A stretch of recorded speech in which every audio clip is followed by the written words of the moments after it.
ছিল 9ই ফেব্রুয়ারি, রিয়ার বার্থডে।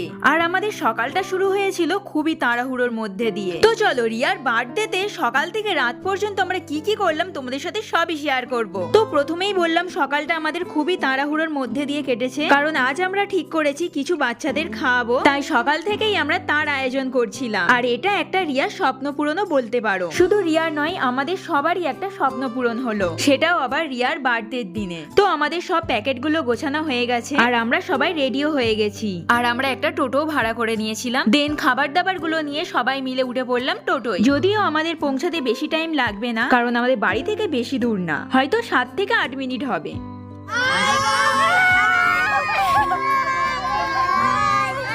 এরা তো আমাদেরকে দেখে খুবই খুশি হয়েছিল আর এদের সাথে আমরা অনেক মজা করেছি। তারপর রিয়াকে সবাই মিলে বার্থডে উইশ করেছিল। যদিও রিয়ার বার্থডেতে এটা একটা রিয়ার জন্য গিফট ছিল, যেটা রিয়া পেয়ে সব থেকে বেশি খুশি হয়েছিল ওর স্পেশাল দিনে।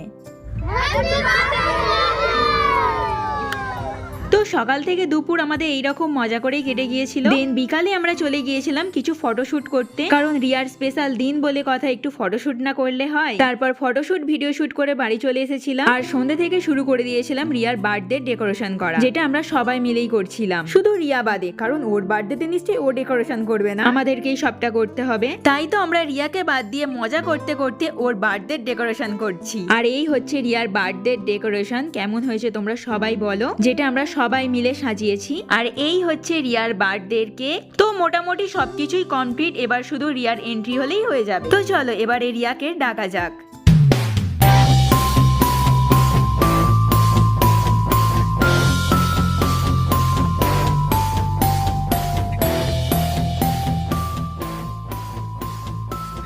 Happy birthday Riya.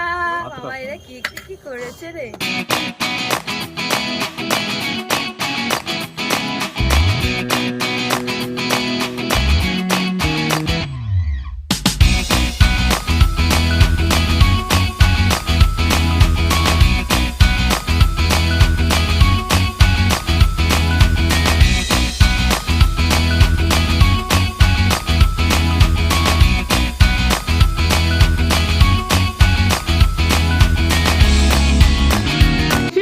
Cake cutting করবো তো শেষ, আর কেক খাওয়াও শেষ, কিন্তু এখনো তো একটা জিনিস বাকি আছে। কি বলতো? আরে ডান্স।